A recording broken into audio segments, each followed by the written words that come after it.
Good evening, everyone. My name is Megan Bernard, and I'm the Director of Membership at the MFA. Before we get started, a few housekeeping items. I wanted to let you know that we do have a closed caption option for all by simply selecting the closed caption button on the bottom of your Zoom screen. Additionally, we will have a question and answer portion of the evening once our speakers have concluded. And please feel free to add your questions into the question and answer button at the bottom, and we'll make sure to get to as many as we can. So what do Legos, one of the most influential artists of all time, and woodblock prints all have in common? They're just a few of the highlights of Hokusai inspiration and influence has to offer. If you thought you knew Hokusai, this exhibition may make you think of it again.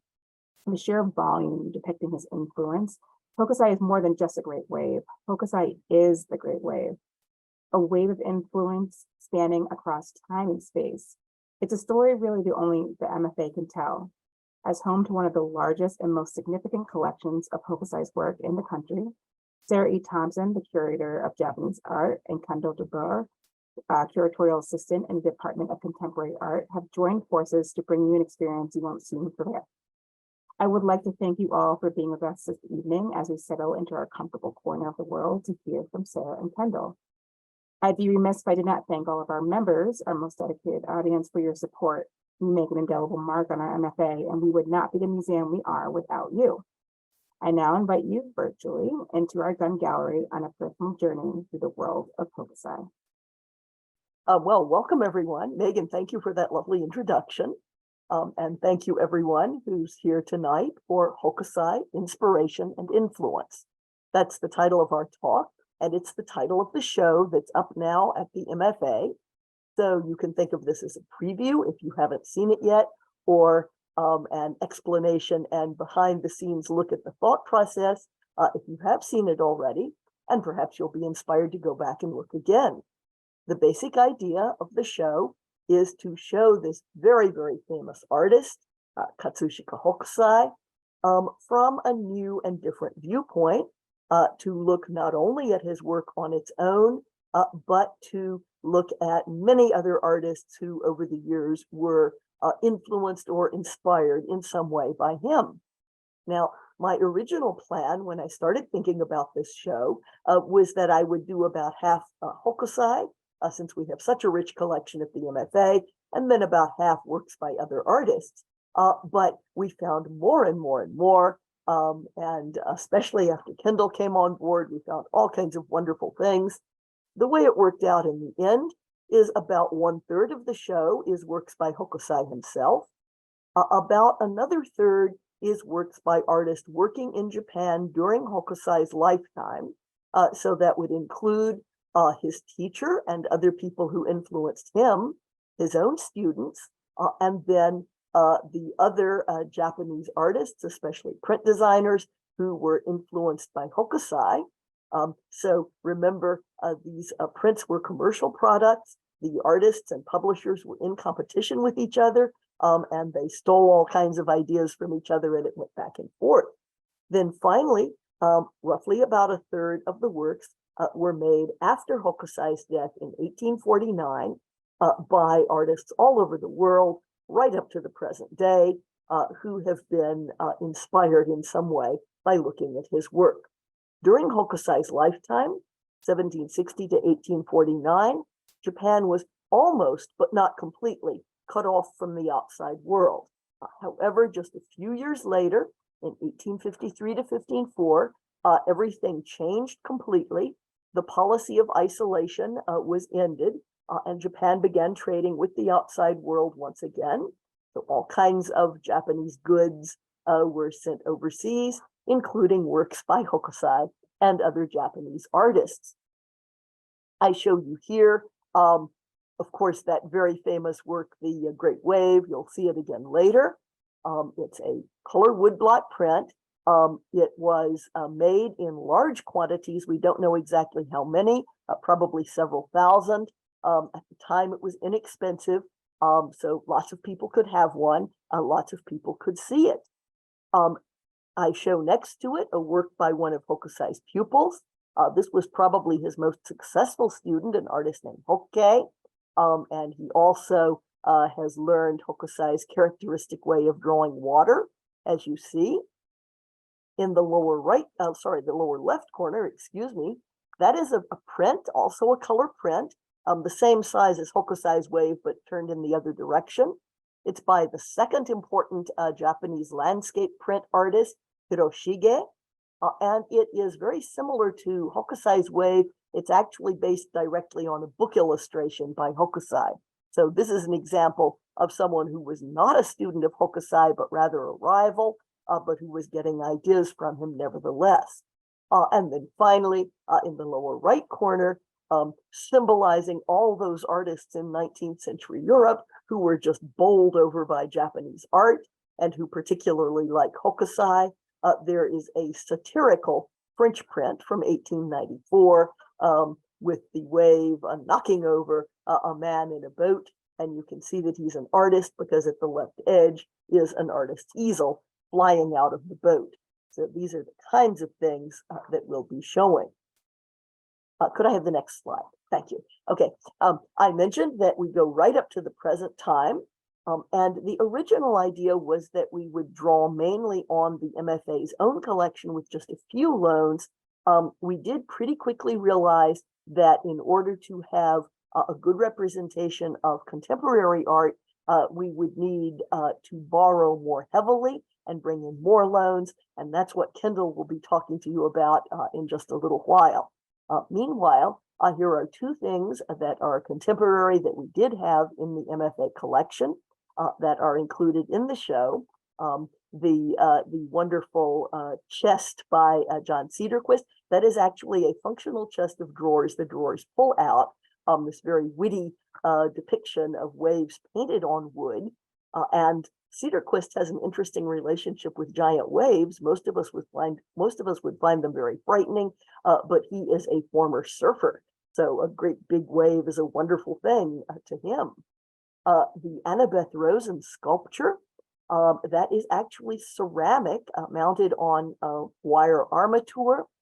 She gave it the title wave, but she has never really said whether Hokusai's wave was what she had in mind or not. But we like the piece so much, we thought it would be very good to have as a comparison. So we are including things that we know for sure are based on Hokusai's work, but also some things that might be that are interesting anyway. Next slide. Here's how we wound up arranging the show. We went through several different versions of this, but this was what we came up with in the end. So there are 8 different sections, not counting the introduction, but the first half of the show is chronological. So we go from Hokusai and his teacher and other artists who influenced him, to his students, to the very early European artists who were first influenced by Hokusai. Then we go into thematic sections. There's so many things referring to the wave that we have an entire room full of them. And we actually had overflow. There were wonderful works at the beginning and the end of the exhibition that also refer to Hokusai's famous wave. We then have other landscapes by Hokusai. We have a section of nature scenes, also something he specialized in. And finally, the storytelling with the ghosts, monsters, warriors fighting them, and so on. So the plan is, that's okay, we can go on to the next one. The plan is that I will go through these sections and quickly introduce each one, and then Kendall will come on and we'll show you some of the special highlights that we were able to borrow to spiff things up. So we start with Hokusai as a student. He was born in 1760, and when he was 19 years old, he became a student of Katsukawa Shunsho, who was the top artist in ukiyo-e at the time. Ukiyo-e is a term, it means literally pictures of the floating world, and it refers to arts showing the popular culture of 18th and 19th century Japan. People sometimes think it means woodblot prints, because yes, there were many woodblot prints made by the artists of that school, but it is actually the name of a school of art. And in addition to the prints, and the printed book illustrations that were made in the same way. They also did gorgeous one-of-a-kind paintings with fine brushwork, using brilliant mineral colors, and often on silk. So here's an example by Shuncho at the left, a Hokusai's teacher, and one by Hokusai at the right. The two most popular subjects were kabuki actors, who are what you often see in the woodblock prints, and then in the paintings, the most frequently occurring subject is beautiful women in fashionable clothing. And that's what you see here. That's a dance costume on the left, and on the right, the one by Hokusai, it's kind of a romantic vision of a country girl. She's much prettier and better dressed than most country girls really were, but it's a kind of lovely imaginary fashion plate picture. Now, Hokusai passed these skills on to his students. Next slide. Yes, thank you. There are actually two sections of Hokusai and his students. One focuses on paintings and drawings, and one focuses on prints. My favorite thing in this section is the beautiful painting at the left by Hokusai's daughter. She was his student. She was also his third daughter. He had 5 children, two sons and 3 daughters. And the youngest one, who actually lived with her father in the last 20 years of his life, became well known as a painter. She was very, very good. Women painters in 19th century Japan were rare but not unknown. They were almost always the relatives of prominent male painters, because that was how they were able to get the training. So she could not have done what her father did and just walk up to a prominent artist at the age of 19 and say, I want to be your student, and become a member of that studio. But since she was the daughter of an artist, he trained her, and she was a very, very good artist working in his style, as you can see from that example. Now, another student is shown on the right, and this was actually the first pupil that we know of that Hokusai took on. The signature is one that Hokusai at one time used himself. That name Hokusai is an art name, and actually it's one of many art names. Like other artists at the time, Hokusai used a number of different names. And sometimes after he was done using a name and had switched over to a new one, sometimes he would pass it on to a student. So this student Sori got a name that Hokusai himself had used. This makes it very confusing for art historians working centuries later. We have the signature and we have to figure out which artist signed the print with that name that more than one person used. So this is a lovely painting, and at one time it was attributed to Hokusai himself. We now think it was Sori the student, but I say it shows what a good teacher Hokusai was. On to the next. There we go. Also very exciting in this section, we are showing off something that we have had in our collection for a long time, but we are only now really studying these works in detail and bringing some of them out to be exhibited. We have a large group of drawings that had never really been thoroughly cataloged, basically because the overworked curators at the MFA have so many other things we need to do, but we are at last starting to get to these. And we think what these drawings are is something that was mentioned by our very first curator of Japanese art, Ernest Fenollosa. He said that his good friend, William Sturgis Bigelow, who was our single biggest donor, had bought a large group of drawings in 1885, and that he had basically bought out the contents of the studio of an elderly man who, when he was young, had been a pupil of Hokusai.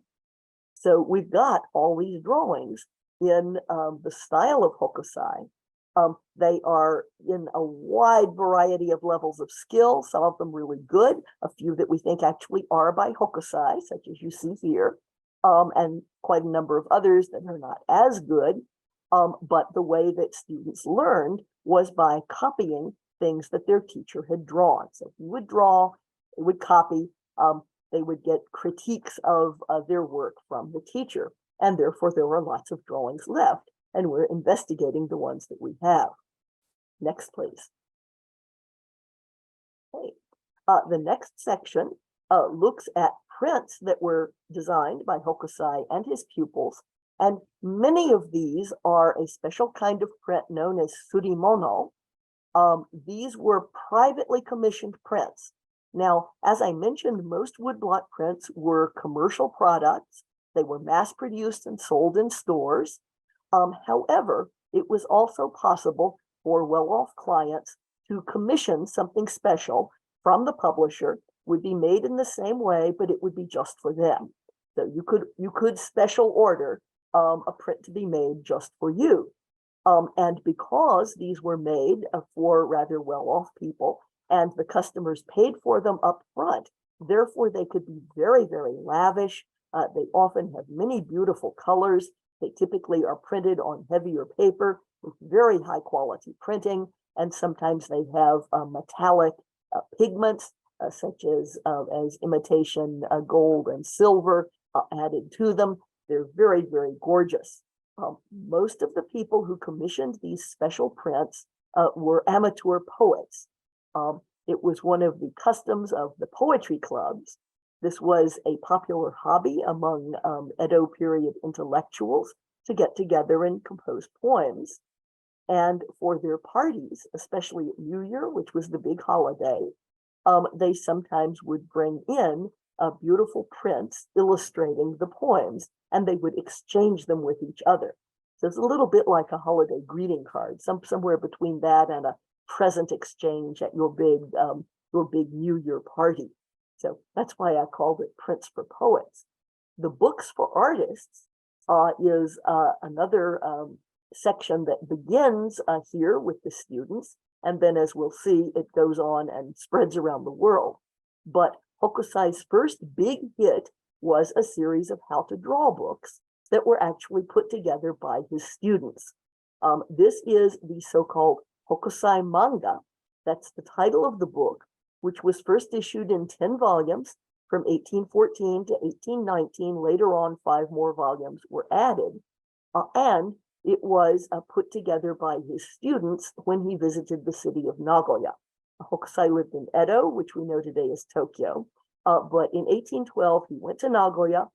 He met with his students there, made many drawings for him, and they were so happy with the drawings that they collated them and had them published as a woodblock printed book. So let's have the next slide. I show some volumes from that series, both in the section with Hokusai's students, and then with the section on the early European artists who first became aware of his work and began to incorporate it into their own works. The purpose of those books was to show people how to draw. However, they were a huge hit because they were bought not only by people who wanted to learn to draw, but also by people who just liked looking at the pictures. The word manga is well known today in not only in Japanese, but in English also. The meaning has changed a little bit over the past 200 years. In Hokusai's time, it meant any kind of casual drawing. Now it specifically means a drawing that tells a story, something like a comic strip or comic book that would have been included in the meaning for Hokusai, but there's more to it than that. Little pictures of fish are a part of it too. So there is one volume of the Hokusai manga, and supposedly the very first work by him that artists in Europe got excited about was a little printed book with pictures that had been shipped from Japan to France, tucked into the same crate as a tea service. So that is the story. It was, possibly one version of the story says that it was tucked in at the side to wedge the ceramic pieces, which were wrapped in straw, so that they wouldn't rattle. Whatever is behind it, here's an example of a very early European use of Hokusai's designs. So the book is serving its function even after it goes overseas. It's giving ideas to other artists. And this is the young French designer, Felix Bracquemond. You see an etching by him up at the top right. And then that is designs that he used for a ceramic dinner service designed in 1866. And there is one example, the Service Rousseau, so-called because it was designed for a man named Rousseau, was a big hit at the Paris Exposition in 1867 and sold very well for many years. So it's just the beginning of that huge wave of influence on European art in the late 19th century.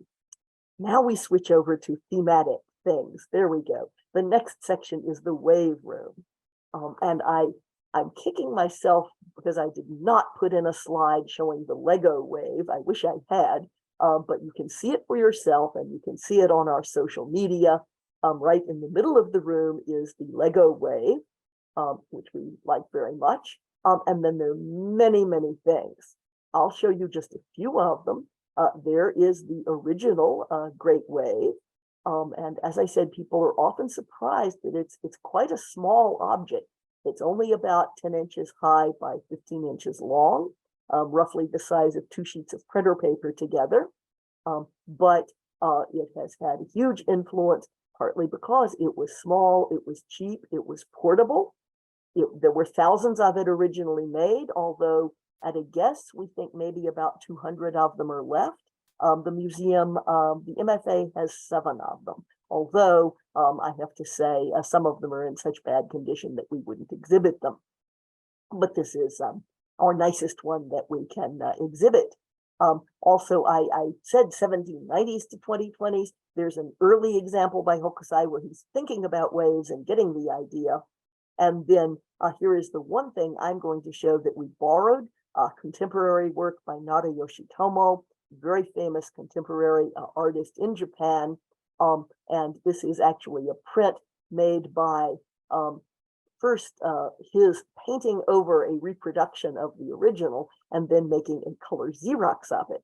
So this was something I knew early on I wanted to have in the show. And fortunately, our senior curator of Japanese art, Ann Morse, knows the artist. She invited him to give the Rad Smith's lecture at the MFA a few years ago. And so she was able to get in touch with him and arrange for the loan of 3 of his prints with parodies of Hokusai related works.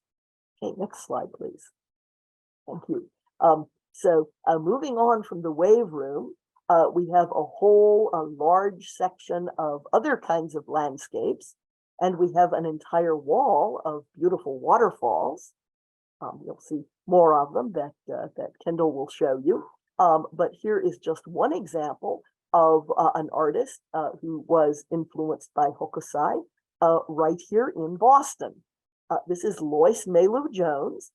This is a very early work from when she was a student at the School of the MFA. In 1925, she was 20 years old, and she did the little watercolor right in the center, which is actually a design for fabric. We made it into a scarf, but other than that, I don't know whether it's ever been actually used as a fabric design.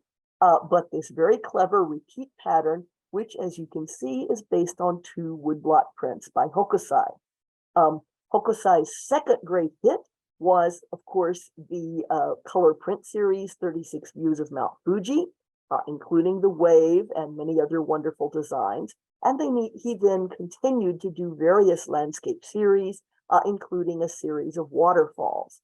So here are 2 prints from his waterfall series, also done in the 1830s. I may say what I love about Hokusai's landscapes is he was in his 70s when he did them. He's a great inspiration for people who want to be productive as we get older. So here you see 2 of the prints that Lois Maylou Jones was inspired by.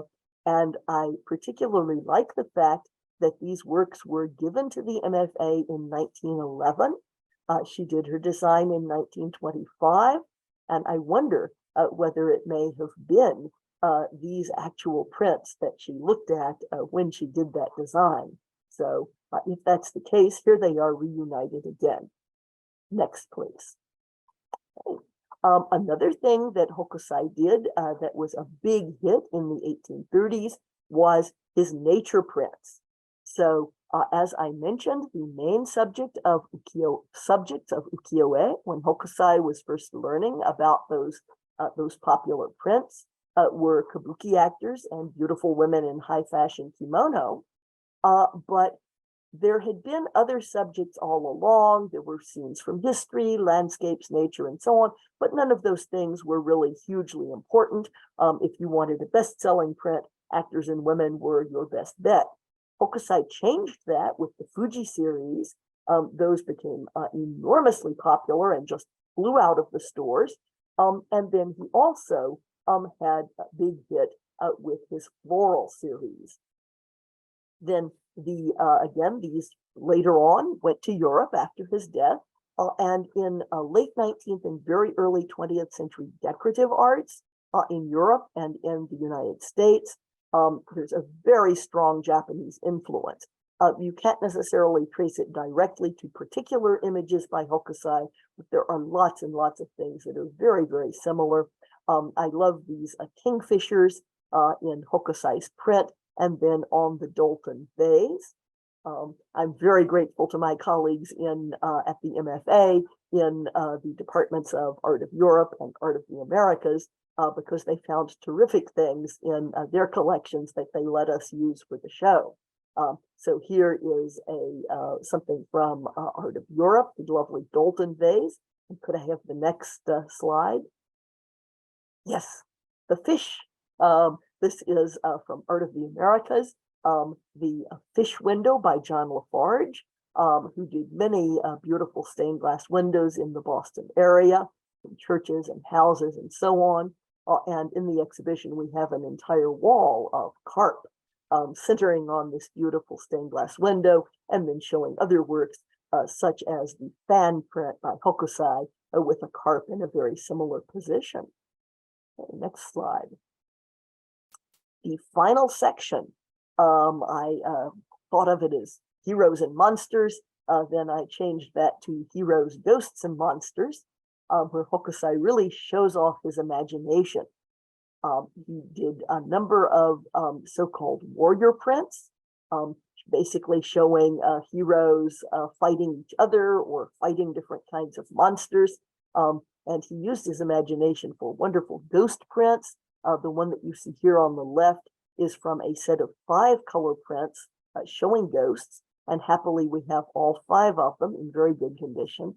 So they're lined up on the wall. And we have some comparisons. This kind of bizarre imagery was very much appreciated in late 19th century Europe. Interestingly enough, in the 20th century, these very bizarre things and also the very active warrior prints, they kind of went out of fashion and were not so appreciated for a long time. But over the past few decades, they've come into favor again.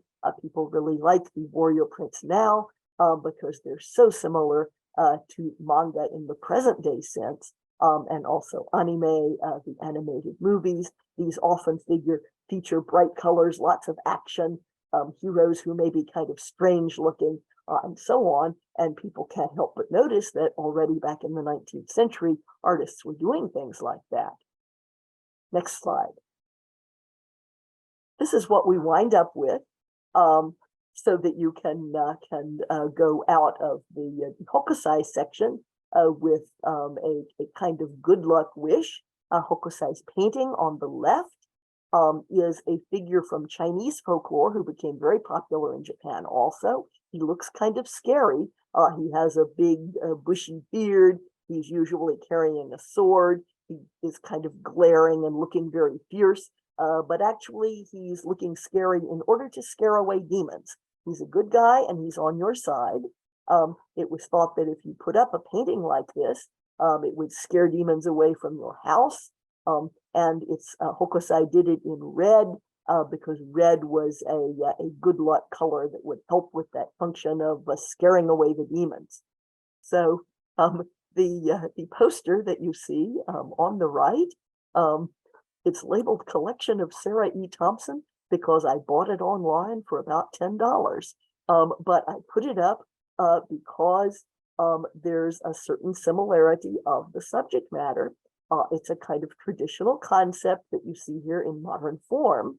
The people who are very ferocious looking and kind of scary, but actually they're the good guys. They're fighting on your behalf, and they're out there killing demons on behalf of humanity. And in fact, I learned that the movie that this poster advertises was the highest grossing film in the world in 2020. So I don't think anyone actually believes that putting the poster up will scare away demons, but it certainly is a fun thing, and it shows the continuity of this idea of scary looking people who are actually guardians. So at this point, I'm going to switch over to Kendall, and she will show you some of the wonderful things that she found to add to the show. Thank you. Yay, thank you, Sarah. Hello, everyone, and thank you all so much for being here to attend this lecture hosted by Sarah and I on the topic of Hokusai, inspiration and influence. We are so honored to be here. And as always, I have to say thank you to Sarah for her ever wonderful talks and infinite knowledge on this subject and her generosity as a collaborator on this project. I've learned so much from her. And as she stated earlier, I was brought into this project to kind of increase the presence of 20th and 21st century art, mostly through loans to the exhibition. And together we found many exciting threads of connection demonstrating Hokusai's impact on visual culture across space and time. So these three contemporary works greet the viewer upon entering our exhibition, and I really love the different relationships to Hokusai that they set up, anticipating the many kinds of echoes and evocations of Hokusai displayed throughout the show. So on the upper right, we see Yoshitomo Nara's White Fujiyama Ski Galande, a color Xerox print that very directly reworks Hokusai's famous Red Fuji print. Below that is the Annabeth Rosen large-scale ceramic wave that Sarah mentioned in her presentation, which is maybe or maybe not a reference to Hokusai's wave, but is definitely a more abstract and suggestive work that elicits a very similar feeling to Hokusai's great wave, which is grandiosity and beauty and water and motion and power that can be gorgeous, but also perhaps dangerous. I don't know. So on the left, we have Peter Soriano's wave from 2005 or 2006, which is a response to a deadly 2004 tsunami in the Indian Ocean, an event that reminded the artist of Hokusai's wave. So Soriano's liquid, medium, and large-scale work suggests an immensity and immediacy and submersion operating in dual registers of feeling and reference. Direct reference, indirect reference, and not perhaps a reference at all. All of these works still echo and evoke the aesthetic and sensory worlds linked to Hokusai. So, though the first few galleries move chronologically, as Sarah shared in her presentation, the third room, Prints for Poets and Books for Artists, features a few contemporary editions that exemplify the concept of Hokusai as teacher, even to artists living today, decades and decades after his death. So on the left is a work by San Francisco artist Nancy Gen, whose mother purchased a set of Hokusai sketchbooks in 1917. The artist cites that sketchbooks that Sarah shared and called manga, because that was what they were called, the casual drawings, as a highly influential source for her calligraphic abstraction and the motion of her line work. Pages of Hokusai's books still hang on the walls of her studio today, indeed making it a book for artists. On the right, we have two prints from participants in the Crown Point Press Japanese woodblock program, and these two prints are actually from our collection, but we added them a little bit later to the show. So this was a program inaugurated in 1982 in which artists would go travel to Japan and work with Tadashi Toda and other different artists working in Japanese woodblock prints, and they would work collaboratively to create new prints like the two you see here. The one on top is by Helen Frankenthaler, and the one on the bottom is by Francisco Clemente. And all the materials promoting this heavily reference the artistic legacies of both Hokusai and Hiroshige. So then, After we go through Japonismo, we enter the wave room where everything becomes thematic rather than chronological. And there's sort of like massive excitement of different types of influences. And this is the shift from chronology into themes. So we see the popularity and ubiquity of Hokusai's Great Wave off Kanagawa, combined with the sublimity and ambiguity of its pictorial content. It really lends itself to many themes that are very popular in contemporary art, including, but not limited to, pop art, mass media, serialization, reproduction, consumerism, anthropomorphism, comics, and narrative, all in addition, of course, to ongoing explorations of that largeness and immensity of nature at such a grand scale.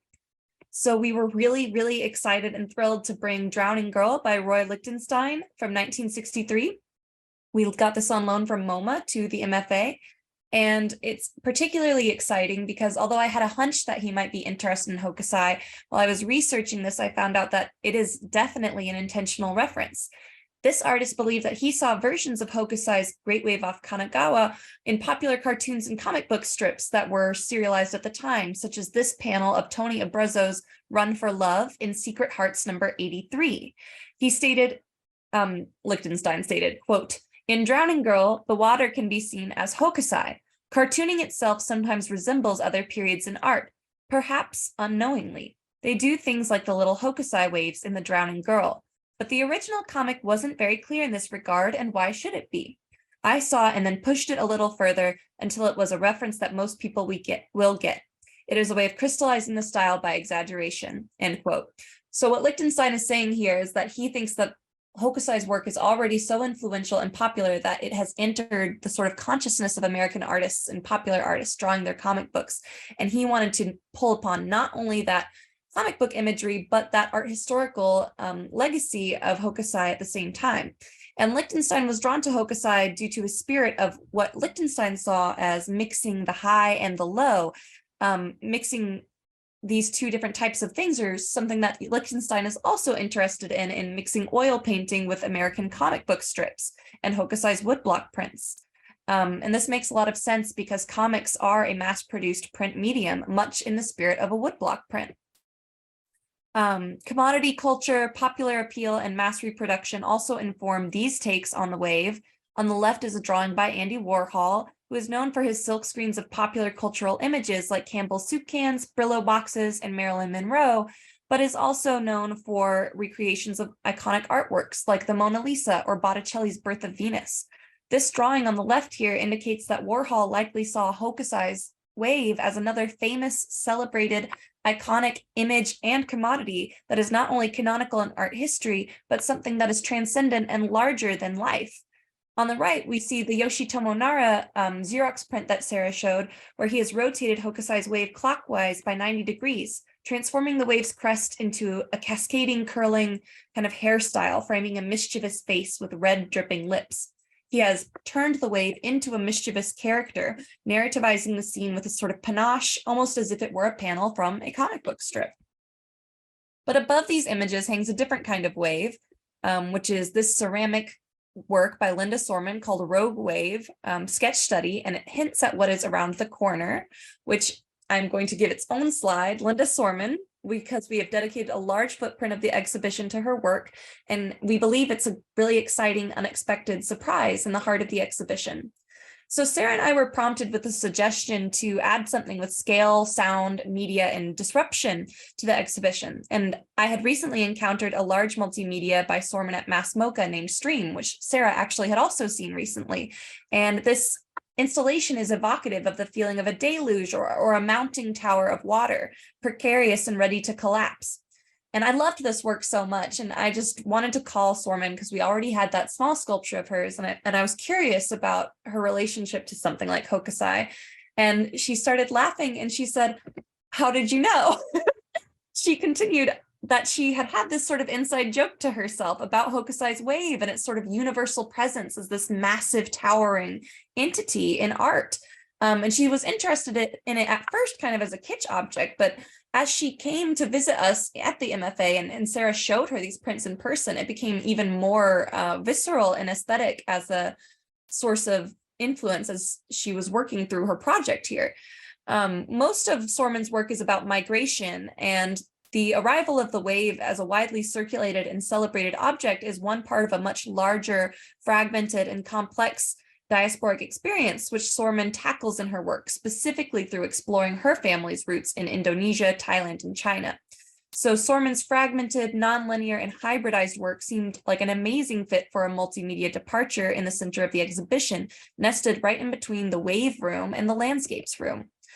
So months later, Soorman would come visit us on site and install over 40 of her pre-existing ceramic sculptures in this new immersive work titled Boru Sibasu Pet on the foam of the primordial sea. This work continues conversations about mass mediation and kitchification, but also aesthetic concerns of the enormity and incomprehensibility of oceanic expanse. And when I stand in the middle of Soorman's install here, sometimes I think of those small boats and travelers caught in the wake of Hokusai's rolling in tumultuous waves, and that feeling of ecstasy and unknown futures that could include survival and hope, or could include violence, and we don't really know. So each individual component that Soorman brought to fuse together in her installation has myriads of stories with cultural and personal significances. The gold leaf invokes the sparkle of Thai sacred spaces. Found ceramic shards and fragments allude to various locales. A teal and burgundy sculpture references a dragon from an Indonesian creation myth. So there's so much in here, and I would love for y'all to go and experience it if you haven't already. Her sound and video elements add another sensory dimension. You can hear voices from the artist, her mother, her father, and her nephew speaking in partial and incomplete phrases as bubbling rushes and splashes convey submersion in water. There's footage of her going through a box of her parents' belongings brought with them while immigrating, and it's cropped to show the artist's hands sifting through shards, one of which is marked Japan in depicting Mount Fuji. Another projection displays a video from her 2014 trip to Indonesia, including an underwater scene where she's entering a pouring waterfall, which is really exciting and adds another layer to the waterfall wall around the corner that Sarah had shown you some previews of. And it features this gorgeous contemporary collage on the left by an artist named Marian Estes. So Estes presents us with a work called Chemical Falls, and it directly lifts its compositional elements from a Hokusai print, but puts a contemporary spin on its content by referencing ecological concerns in a polluted environment. Likewise, Yvonne Jacquet's print Two Bridges on the bottom here nods to the formal and compositional elements of Hokusai, but modernizes its subject by illustrating a Manhattan cityscape that the artist witnessed while flying her helicopter over the city. In the next room, the nature room, we have this gorgeous painting by Robert Kushner called White Cyclamen 1 from 1999, and it hangs next to Hokusai's large flower print series. Citing the MFA's collection as influential to his artistic development, Robert Kushner shared with me, quote, "When I look at the flower compositions of Hokusai, I am always drawn to the precision of the line, the exactness of observation of the plant forms, and the grace with which they inhabit an open, indeterminate, flat space. I try to paint with my own version of this manner of engaged, enlivened, observed, accurate, delicate, bold lines. This painting to me embodies that spirit of liveliness in the close-up cropped frame of its Japanese print counterparts." And in our final storytelling room, ghosts, warriors, and monsters are everywhere. One example is Chiho Aoshimo's lithograph, which we actually have brought into our collection, which is delightful news and I'm really excited about. It's called A Contented Skull. It's from 2008, and it's not only a nod to Hokusai's prints of plum blossoms, but is also an example of the artist's documented interest in Hokusai's art depicting yokai, which are supernatural beings of Japanese folklore. This image in the upper left isn't by Hokusai, but it was in his circle, and there are many other images in the actual gallery in person of Hokusai's yokai. And Aoshima uses her super flat style, which is an extension of earlier pop art movements, and tips us off to her being part of Takashi Murakami's Kaikai Kiki collective. Her serpentine figures are playful shoujo manga style spins on characters like female ghosts made in the era of Hokusai. So this is an image from Joyce Kozlov. It's a mixed media drawing of her boys art series, integrating scenes from Hokusai's Chushingura triptych, which is a lesser known point of reference, and she's kind of meditating on gendered nature of the drawings of her own children, and in doing that she was noticing how much her sons love to draw warriors, and so she was citing this earlier art historical precedent by Hokusai bringing in images of his warriors. And Finally, one of the only works in the exhibition that is not owned by the MFA by Hokusai is a woodblock printed book with erotic illustrations, one of which has the nickname Dream of the Fisherman's Wife. The design and its octopus erotica have had far-reaching influence in visual culture, and accordingly, we've devoted a sizable portion of space in the last gallery to artists in conversation with that work. The two works on the left are by Judith Schechter, whose technical mastery of stained glass window making is truly breathtaking. And in this show, we feature both of her window, Dream of the Fisherman's Wife, and a pigment print of the same name and design that the artist made at the same time. She often draws on a variety of art historical precedents and synthesizes them to subversive ends, but this kind of coalescence was entirely coincidental. So she had been thinking about The Wave and she'd been thinking about Dream of the Fisherman's Wife, but when I showed her these together, she said, oh my gosh, I love that print by Hokusai. I wasn't even thinking about it. And so that's one of the delights of working on an exhibition like this, is these sort of happenstance and chance encounters and slippages that occur by placing things in conversation with one another, and the new narratives and speculations that can emerge from that. And finally, outside of that last exhibition space, outside of the gift shop, we have a coda for to kind of punctuate the show. It's by Tycho Chandler, who, like Linda Sorman, we invited her on site and she made her site-specific installation Blue Surge. This splendid swirling abstraction is meditative, it's poignant, it's about different sorts of sensory relationships to space.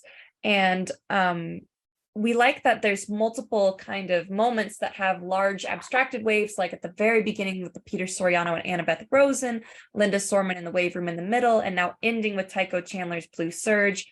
So this is an earlier iteration of the work. It is a site-specific work that changes each time it is installed. And Japanese artist Tycho Chandler creates hundreds and hundreds of one-of-one monotype prints on Tyvek, and then hand cuts each scalloped blooming form with an X-Acto knife. She then affixes each individual piece to the wall with a mallet and T-pins, attaching pieces to one another with paper fasteners, almost like a quilt or a blanket, and then allows gravity to form folds and pleats and ripples in the texture.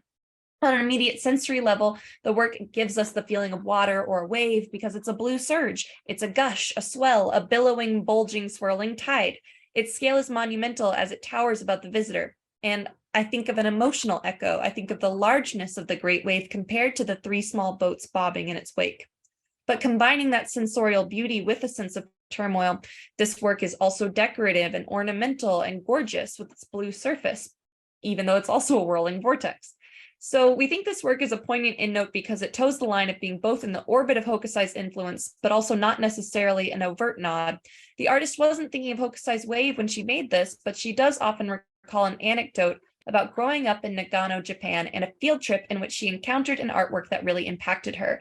At 89 years old, the year before his death, Hokusai painted a 38-meter work on the ceiling of the Gansho-in temple, phoenix glaring in all directions. The artist remembers seeing this large phoenix, which both excited and frightened her, and how it instilled a sense of power and strength of the artwork within her at a young age.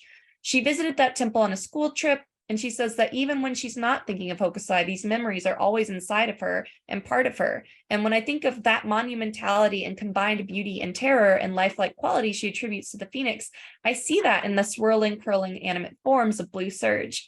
And so this is a quick overview. We hope that you have either seen it in person already or will see it soon. And we hope that together, this exhibition can begin to scratch the surface of the infinitude of Hokusai's influence. And thank you so much for being here as we share it with you. And I'm excited to get into the questions and things. Thank you, everyone. Thank you, Sarah, and thank you, Kendall. That was a true delight. I was telling Sarah and Kendall that it is a great part of my job that I get to actually sit back and relax and enjoy these talks. We have a few questions that we wanted to share with you guys. We had a question about Lee Bay admiring a waterfall. And is that an image of a child on the kimono fabric of the figure or a child embracing Lee Bay?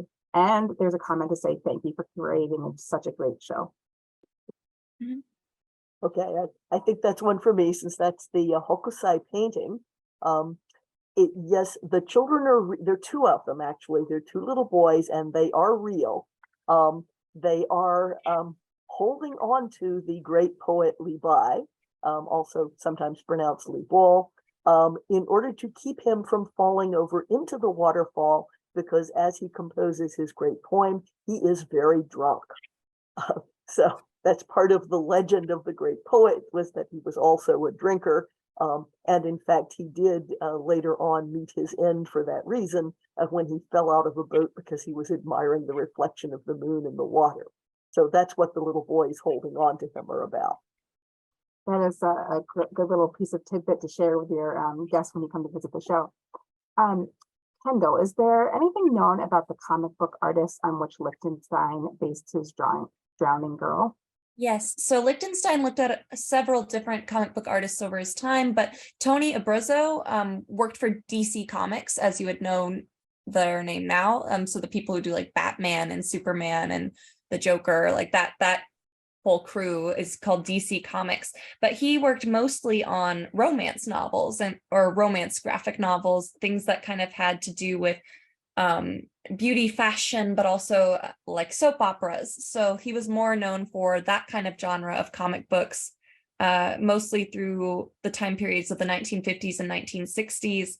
I don't have an expertise on him per se, but he is out there. So if you were to look up his name, you could find lots of his work. And Roy Lichtenstein didn't only look at it for this painting, he looked at it for at least 5 or 6, maybe even 7 other paintings. And my guess would be because of that sort of aspect of the melodrama. Lichtenstein was really interested in the sort of cropping of the heroine or melodramatic woman protagonist, and she's often talking to a person named Brad, even if that's not the case in the comic book. And I think that Tony Abruzzo's designs really lend themselves to that sort of melodrama heroine figure. Thanks so much. Sarah, do you know if anyone owns the original woodblock prints for the Great Wave? No, I think it's probably long gone. Also, remember when it came out, it does not seem to have been a huge hit right away, except insofar as the entire series was a hit. The series was very, very popular, but we don't know of that particular design being valued more highly than the others until about the 1890s, when people in France started raving about it. So my guess is that they probably followed the usual practice, which was to print up as many as they could sell and keep the blocks in reasonably good condition. And then when they got really smudgy and blurry, they would typically recycle the printing blocks and scrape it off and use it for something new. So that's probably what happened, I suspect. Oh, you hate to hear that. If they only knew. And this question can be for either of you. Why did the artists use different names? I think Sarah is better equipped than me. Well, it's the Japanese artists who used the different names, although there probably you could find some artists today who might change the name. There usually is a reason. Again, the whole art establishment in Japan was kind of in family form. There were kind of quasi families where the teacher is the parent and the students are the children. So for example, Hokusai's first art name when he was a student of Katsukawa Shunsho was Katsukawa Shundo. So part of the personal, the Katsukawa is the family name, part of the personal name was from his teacher and part was original. But then after about a dozen years, he left the Katsukawa school, so he couldn't use their name anymore.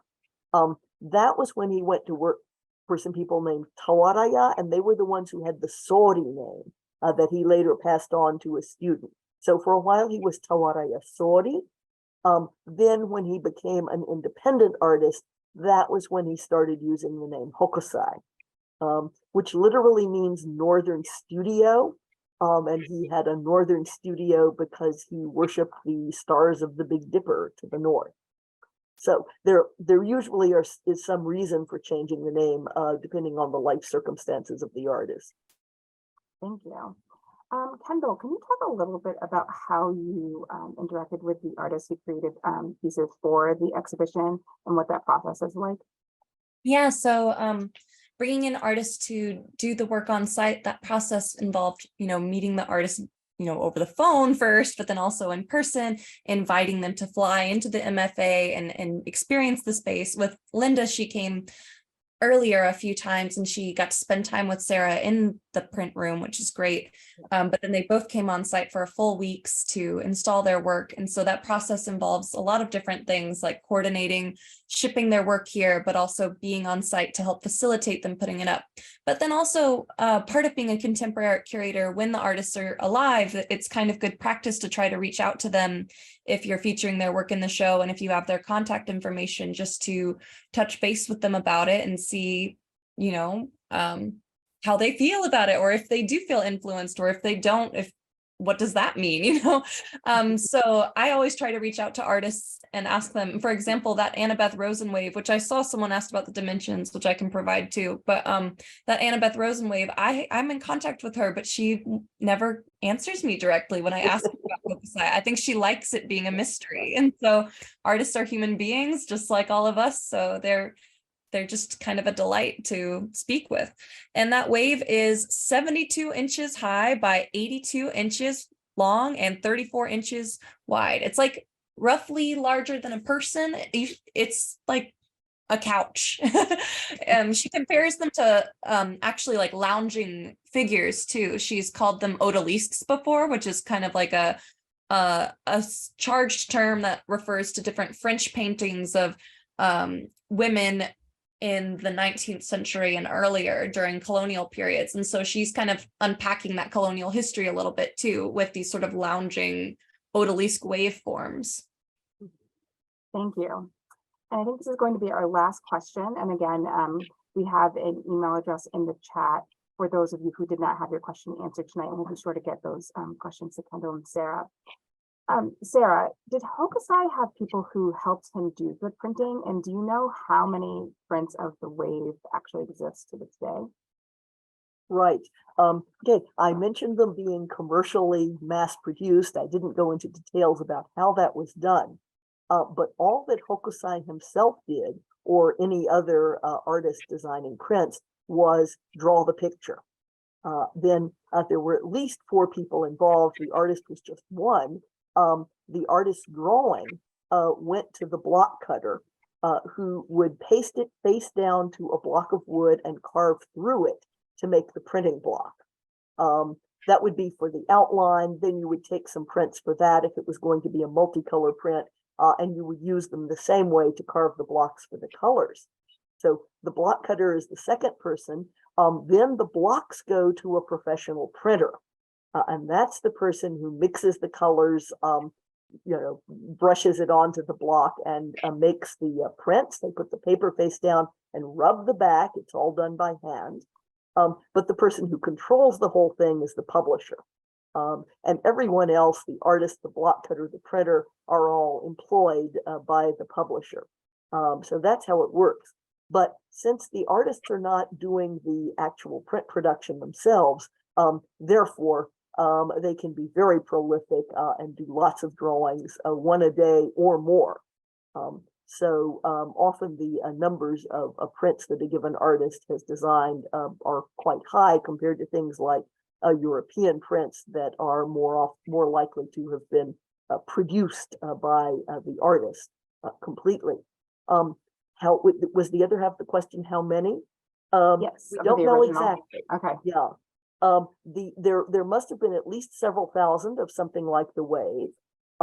One author, Christine Guth, who wrote an excellent book on Hokusai's wave, thinks about 3,000. I would be vaguer about it, and I would say something like between 2,000 and 5,000. Now, because they were cheap, they were disposable, people didn't necessarily save them, and so only a small percentage have survived. We think that out of however many thousand were printed, probably there are about 200 of them still around today. The MFA has 7 of them. I believe, if I'm not mistaken, the Met has 4 and the British Museum has 5, or maybe it's the other way around. But most major museums have at least one.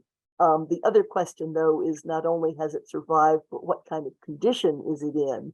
And some of ours are have had hard lives and are in such bad shape that we would not exhibit them. But that is the situation. I'm going to permit myself one question.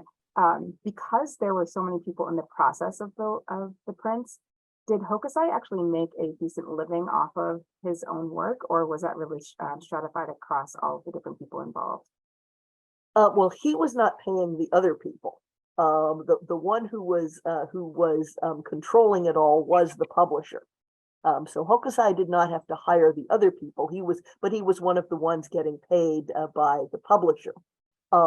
He didn't get royalties or anything like that. On the other hand, he was a very famous, successful artist. So publishers who wanted his services would have to pay in accordance with the demand. It may also be one of the reasons why he himself really preferred painting to print design, because painting was more prestigious and potentially more lucrative. Now, there were some artists who got rich by doing lots and lots and lots of drawings for prints. That was another possible thing to do. But if you were good, if you were one of the stars, then you could make a reasonable living at it. Well, thank you. Thank you, Kendall. Thank you, Sarah. Thank you all for joining us this evening. If you'd like to enjoy a video of this talk, we'll have it available hopefully by the end of this month. And it is free for members. And if you're not a member and you join, you'll have this video as well as others from our talented staff who you'll just enjoy just as much of this available for rental for free. And thank you and have a good evening. Thank you, everyone.